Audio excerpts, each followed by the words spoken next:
مشاهدينا الأفاضل، طابت أوقاتكم. من الفضاء الإريترية نحييكم ونقدم إليكم نشرة أخبار لهذه الفترة والتي نستهلها بأهم وأبرز العناوين.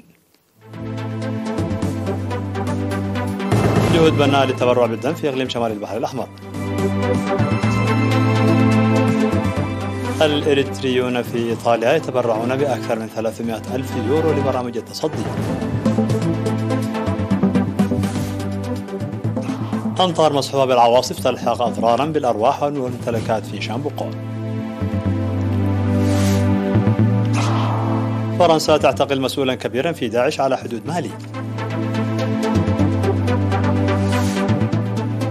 وروسيا تدمر مستودعات تحوي أسلحة نقلها الناتو إلى كييف.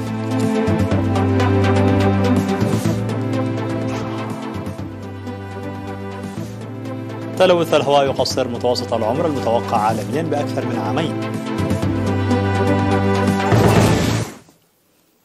مرحبا بكم من العناوين إلى التفاصيل. أفادت جمعية المتبرعين الطوعيين بالدم في إقليم شمال البحر الأحمر بتنفيذ مهام مرضية للتبرع بالدم في الإقليم، وجاء ذلك خلال إحياء اليوم العالمي للتبرع بالدم في مديريات مصوع ونقفة وأفعبت وقلعلو وشعب وفرو وقندع.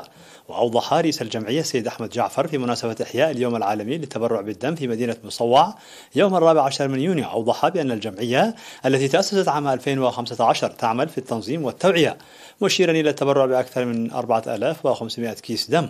وذكر بأن المهام المنفذة ليست بالمستوى المنشود، موضحا بأن المناخ غير الملائم وعدم وجود بنك الدم على مستوى الإقليم من أهم التحديات. وذكرت حاكم إقليم شمال البحر الأحمر السيدة أسمرة أبرهة بضرورة التركيز في الأشخاص المؤثرين لتنفيذ المهام بفعالية والوصول إلى المبتغى عبر التوعية المكثفة. هذا وتضم جمعية المتبرعين الطوعيين بالدم في إقليم شمال البحر الأحمر أكثر من 3000 عضو.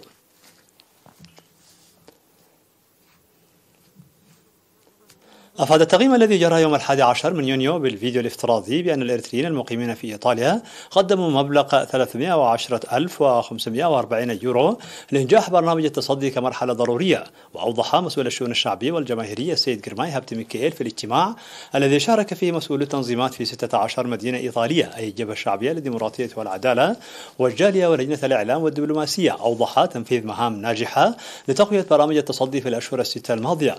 وذكر التقرير المقدم تقديم إريتريو ميلانو 114,550 يورو، وروما 58,600 يورو، وبولونيا 37,000 يورو، وفرنسي 24,300 يورو، وباري 11,550 يورو، ونابولي 11,400 يورو، وتورينو 9,000، وبارما 8,650 يورو، وكاتانيا 7,300 يورو، وفيرونا 7,100 يورو، وأبروسا 5,950 يورو، وبيزا 3,900 يورو، وباليرمو 3,200 يورو، وجينوفا 3,200 يورو، وبريشيا 2,900 يورو، وبيستويا 2,100 يورو.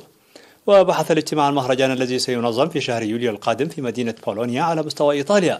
وقدم سفير إريتريا في إيطاليا السيد فيساتسيون بيتروس قدم توضيحا للمشاركين حول الأوضاع في البلاد والمنطقة والعالم، داعيا لترابط الصفوف والعمل الواعي لإنجاح برنامج التصدي.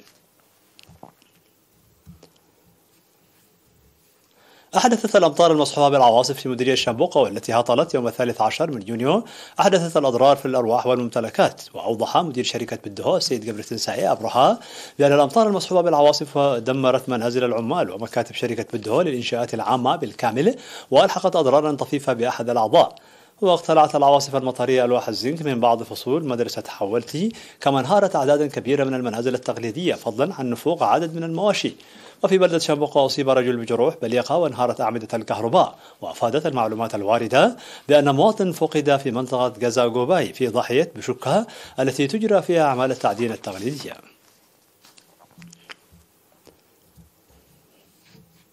قدم في مديرية نقفة وشعب وفرو بإقليم شمال البحر الأحمر 3000 كنتال من قشارة القمح بالتعاون مع وزارة الزراعة ليستخدم كعلف للمواشي.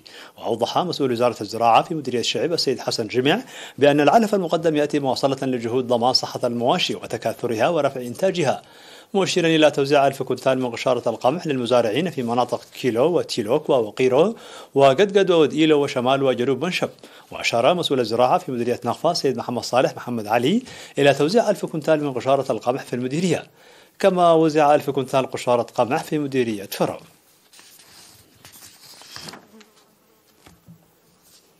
أقامت نساء مديرية صنعاء حفل قضاء لأفراد قوات الدفاع في المنطقة، وأوضحت مسؤولة الاتحاد الوطني للمرأة في المديرية السيدة أفراح علي بأن مبادرة المرأة جاءت لتكريم أفراد قوات الدفاع والوقوف إلى جانبهم. وقال العقيد ميكائيل والداي ممثلا للجيش أن الشعب القوي يخلق جيشا قويا ويضمن الجيش القوي أمن وسلامة الوطن والشعب، مشددا على استثنائية العلاقة بين الشعب والجيش في إريتريا ومشيدا بمبادرة الأمهات.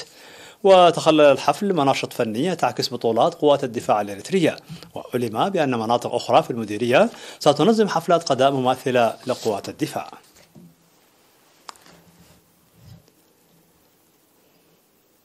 مشاهدينا الأفاضل، كانت هذه الأخبار الداخلية. فاصل قصير ونوافيكم بالأخبار العالمية، ابقوا معنا.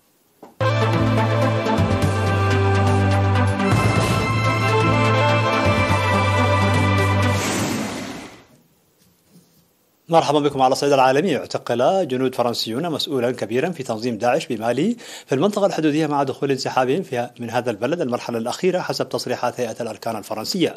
وحسب المصدر، أدت عملية نفذتها قوات برخان إلى القبض على أمية ولد البقاعي المسؤول الكبير في تنظيم داعش. وفي السياق ذاته أعلن الجيش الفرنسي بمغادرة قاعدة عسكرية في مالي في آخر مرحلة من الانسحاب بالكامل. وعقد مجلس الأمن جلسة إحاطة ربع سنوية حول الأوضاع في مالي تليها مشاورات مغلقة. ويناقش الممثل الخاص ورئيس بعثة الأمم المتحدة المتكاملة لتحقيق الاستقرار في مالي مينوسوما الأوضاع في مالي، ويأتي ذلك بمشاركة وزير الخارجية المالي الانتقالي عبد الله ديوب.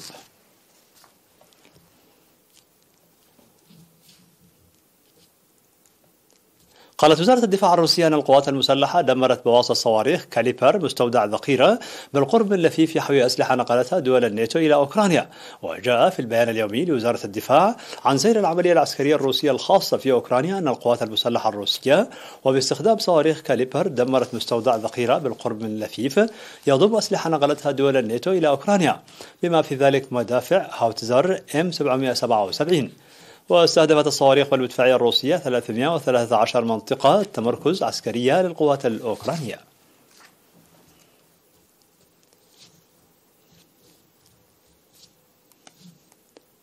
يؤدي تلوث الهواء بالجسيمات الدقيقة بفعل احتراق الوقود الأحفوري إلى تقصير العمر بأكثر من عامين في المتوسط في كل أنحاء العالم بحسب دراسة نشرت. وأشار معدو تقرير مؤشر جودة الهواء الذي اصدره معهد سياسة الطاقة في جامعة شيكاغو إلى أن من شأن الحد نهائيا من تلوث الهواء العالمي تلبية لتوصيات منظمة الصحة العالمية أن يضيف 2.2 سنة إلى متوسط العمر المتوقع.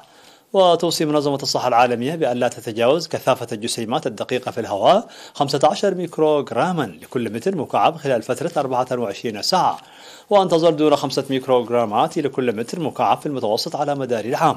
وتتجاوز كل المناطق المأهولة بالسكان في العالم تقريبا توصيات منظمة الصحة العالمية، لكن آسيا تحمل الرقم القياسي، إذ أن المستويات في بنغلاديش أعلى ب15 مرة من المعدلات المطلوبة، وب10 أضعاف في الهند، وب9 مرات في نيبال وباكستان.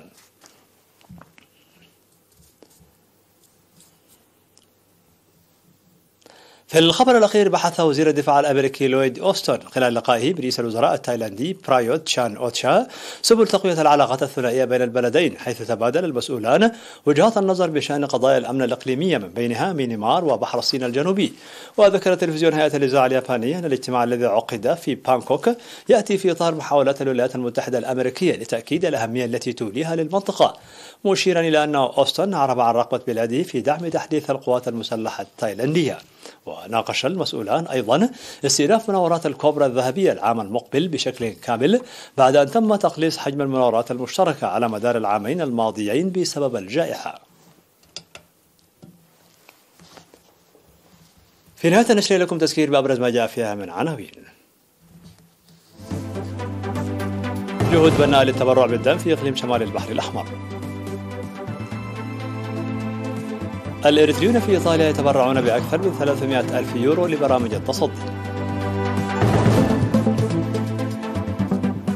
أمطار مصحوبة بالعواصف تلحق أضرارا بالأرواح والممتلكات في شامبوكو.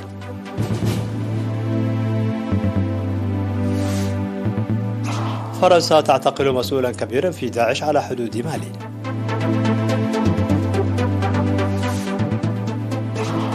وروسيا تدمر مستودعات تحوي أسلحة نقلها الناتو إلى كييف.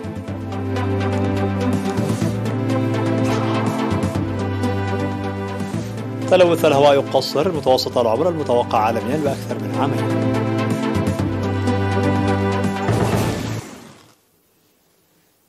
مشاهدينا الأفاضل، بهذا نكون قد وصلنا بكم إلى نهاية النشرة. شكرا على حسن المتابعة، دمتم بألف خير.